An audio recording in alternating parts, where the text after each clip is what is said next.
Aga alustame selle Lubi-Groffi teise päevaga, praktilise osaga. Kui me eile kandsime, siis pinnale, valmistasime pinna ette. Diagonaallaudisele sai pandud hõre pilliromatt ja siia peale kandsime Lubi-Groffi alusgroffi 0–4 mm. See on siin ööpäeva seisnud seinas, kuigi ruum on siin jahe ja niiskust palju, siis tegelikult ta nagu ideaalne ei ole järgmise kihi tõmbamiseks. Tegelikult ta peaks nagu rohkem kuivama, kivistuma siin seinas, karboniseeruma. Aga me saame ikkagi siia seda pinnale kanda ja selleks, et me päris seda õiget asja saaks teha, me kruvisime siia poole selle ühe Fermatselli plaadi, et see tekitab niisuguse nagu imava pinna ja sinna peale me saame siis kanda seda Lubi-Groffi ja seda siis töödelda ja õõrutada. Siia tünni sisse on siis valmis segatud 1,5 kotti Meistri Lubi-Groffi 0–1 mm. 90% meie viimistlusest ongi see, et me teeme lõppviimistluse selle groffiga. Et see jätab niisuguse klassikalise õõrutigroffi pinna, piisavalt peenike tera, et jääb piisavalt sile ja sirge pind. Ja selline pind on siis ka kohe värvitav, näiteks kõiksuguste naturaalsete loodusvärvidega. Lubivärvid, kasiinvärvid, kõik niisugused asjad. Ja see aluspinna puhul on siis see oluline, et ta ei oleks väga sile. See, millest me eile lõpetasime, on see, et tal jääks nii-öelda niisugused küüned või kare struktuur, et ta ei tohiks olla kelluga viimistletud pind, vaid selline kergelt krobeline ja kare, et see järgmine kiht nagu nakkuks siia võimalikult hästi. Ja groffiseguga on siis samamoodi, et kui ta on ära segatud see tünni, siis alati võiks tal lasta natuke oodata, siis see vesi ühtlustub siin selle kuivainega ja hiljem läbi segades siis on see groff kasutusvalmis. Kui meil on selline kuiv materjal seinas juba mitu päeva seisnud, olud on nagu soojad ja groff on kuivanud, siis alati tasuks pinda kergelt niisutada ka. Et praegu ma liigselt üle ei niisuta, et äkki meil pärast poole ikkagi õnnestub seda pinda õõrutada ja viimistleda siledamaks. Et see pinnale kandmine sisuliselt on sarnaste meetoditega nagu alusgroffi pinnale kandmine, õõruti pealt kellu peale ja kellu pealt seina. Et hea on, kui saaks võimalikult ühtlase kihi seina kanda, mida ühtlasem ja sirgemalt ja siledamalt on see groff ja seina kandud, seda lihtsam on teda hiljem järeltöödelda.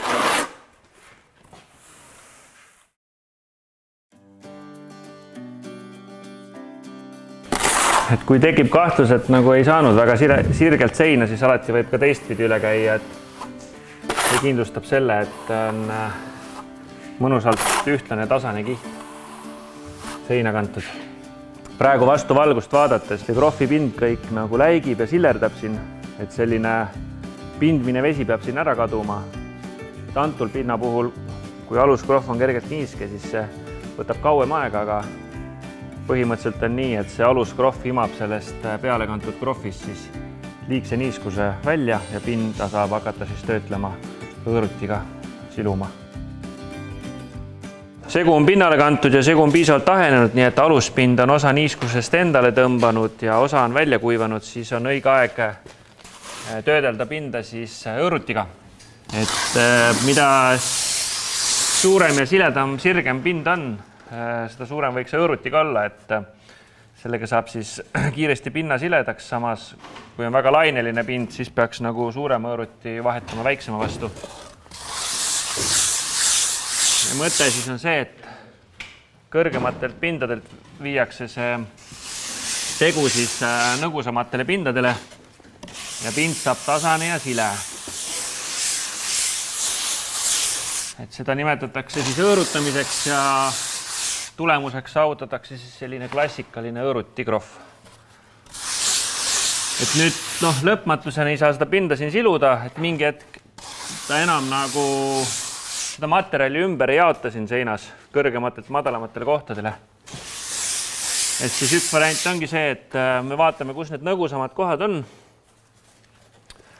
Võtame siit segu ja kanname need nõgusad kohad nagu materjali täiendavalt täis. Teine variant on tegelikult nagu üks lisakiht tervenisti siia peale kanda. Et see oleneb meistrist, kes kuidas nagu harjunud tegema on. Et mina praegu siis kannan seda materjali siia lohukohtadesse ainult. Ja siin on jälle see moment, et tegelikult peaks siis võib-olla jätma selle natukeseks selle seisma, et teeb ühe suure seina täitmise ära ja siis, kui on täidetud, siis saad teisest otsast hakata jälle õõrutiga töötlema. Et nüüd on lohukohad kõik nagu lisamaterjali täis ja saavutatakse nagu järjest iga korraga tasasem pind.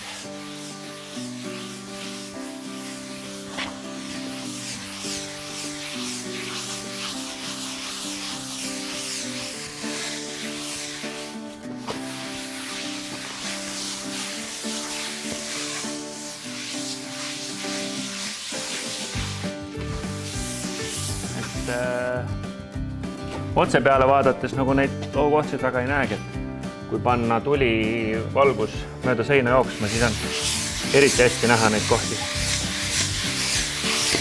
korraliku kelluga. Sellega saab rohkem materjali pinnale kanda. Otsime neid lohukohti, kus nad on, katame ära. Mõnikord on lihtsam isegi, kui natuke krohvi maha kukub ja mõned üksikud siuksed lohukohad on. Visata lihtsalt käega sisse natukene sinna seda krohvi.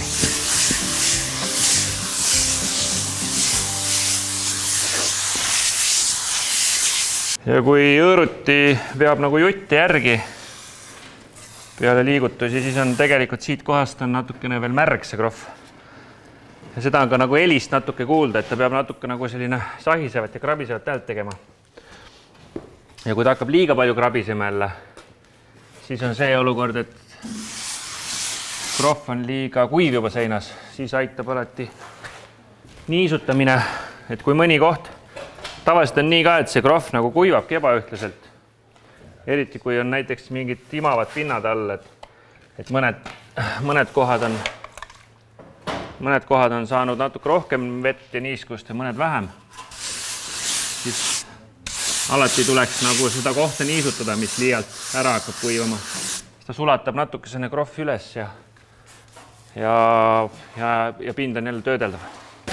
Et kuidas saada täpsemalt teada, kas segus on piisavalt vett, kui me oleme ta valmis seganud, ongi see, et me võtame kelluga selle segu kellu peale ja raputame teda vaikselt ja hakkame teda keerama, et see segu peaks ära kukkuma siin niimoodi. Kui me keerame teda 180 kraadi paremale, siis ta 90 kraadi peale peaks umbes siit küljest ära kukkuma. Et siis on näha, et segus on piisavalt vett ja segu on piisavalt hea konsistentsiga. Veel peenem lubikrohv, see on nüüd veel peenem kui see 0–1 mm teraga lubikrohv, see on 0–0,5. Seda me nimetame peenviimistlus lubikrohviks ja mõni nimetab seda ka juba nagu selliseks jämedamaks lubipahtliks. See on ka selline pind, mis käib tegelikult sellisele kolmandaks kihiks tavaliselt sellisel 0,1 krohvi peale või teine variant on siis otse Fermatselli peale peenviimistluskiht. Et Fermatsell plaat, siis kipskiudplaat siis imiteeribki nii-öelda seda esimest krohvikihti, mis on siis plaatmaterjalina seina pantud. Et need, kes nagu väga palju krohvida ei viitsi, need panevad plaadi seina ja teevad siis ainult peenviimistluskrohvi siia peale näiteks. Et see on selline alternatiivne variant.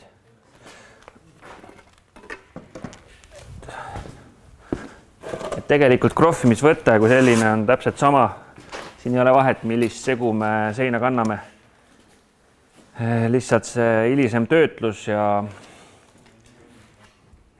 need variandid võivad olla erinevad, aga ikkagi samamoodi õõruti pealt õhuke kiht seina.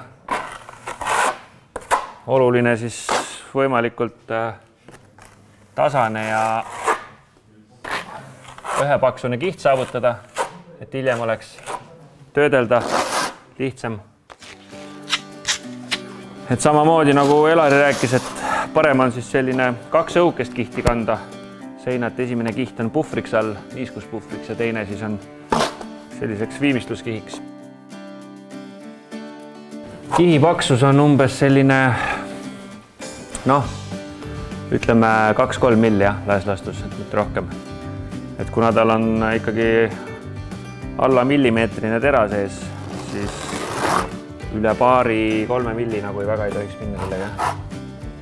Et see teooriasse reegel siis on 3-kordne tera läbimõõt. 0,5 × 3 on 1,5 milli. Aga ütleme, et siuke 2 milli on ka okei veel. Ja seda pinda tegelikult on jah, selle pikema liibiga nagu lihtsam tõmmata ka, et saab tasasema pinna. Seda enam, et see Fermacell on nagu sirge ja sile pind juba seinas, et kui oleks selline lohuline ja muhuline pind, siis väikse liibiga on parem seda seina kanda ja aluspind tõmbab suurema niiskusse endasse, osa niiskust imendub aluspinda, osa lendab siit poolt välja poole. Et kui on õige moment, siis saab hakata seda pinda siis vastavalt töötlema. Et üks töötlusmeetod ongi see, et me jätamegi sellise kelluheljes ja siis jääbki selline silepind koos kelluhelgedega. Et seda võib siis vastavalt soovile siis siin suurendada see kelluhelge või vähendada. Aga kui me tahame sellist tõõrutiga üle käia siledat pinda, sellist klassikalist tõõrutikroffi saavutada, siis peab laskma oodata natukene selle pinnal. Et kui me hakkame seda pinda õõrutama, siis õõruti jookseb mööda neid kõrgemaid pindasid ja mingid pinnad on seksed, kus õõruti nagu vastu ei puuduta, et need on sellised lohukohad. Et kui me esimest korda õõrutiga üle käime, siis õõruti kannabki kõrgemalt pinnalt, kannab seda krohvisegu nagu nõgusamatele pindadele. Ja niimoodi tekibki see sile ja sirge pind.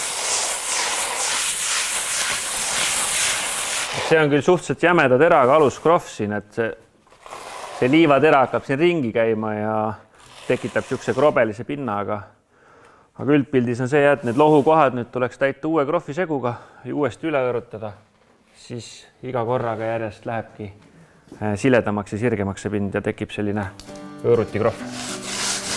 Pinnad kuivadki ebaühtlaselt, et mõni koht kuivab kiiremini, aluspind imab endast niiskuse endasse, teine koht kauem.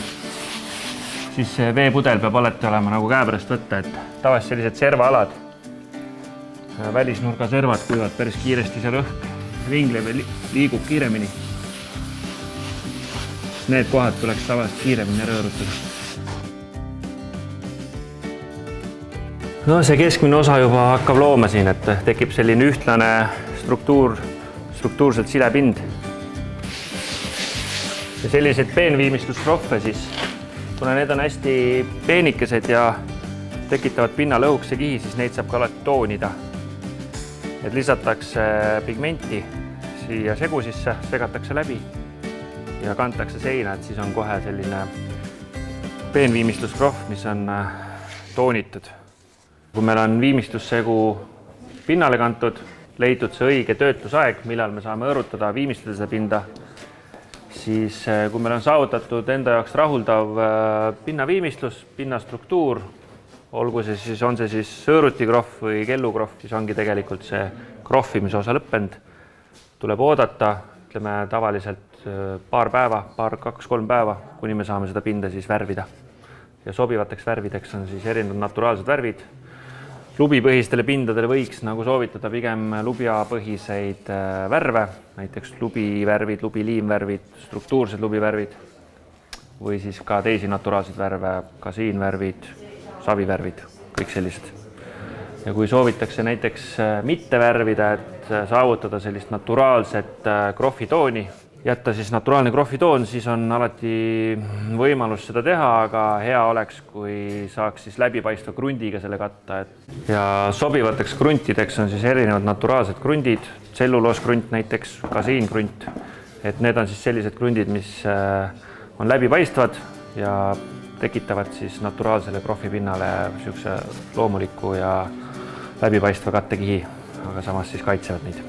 Selle eelis on jah see, et kui täke tekib, et see kiht on piisavalt paks, et sama värvi tooni krohv on kohe all paista. Et plastikõõruti ja kummitallakõõruti vahe ongi see, et kui krohvisegu hakkab kätte ära kuivama, siis on hea vahetada plastikõõruti kummitallakõõruti vastu, et siis saab lihtsamini siledama pinna ja alati aitab ka niisutamine, et õrnalt krohv märjaks teha, siis ta natukene nagu sulatab selle krohvi üles, annab selle lisaniiskust sinna ja siis on lihtsam pinda töödelda.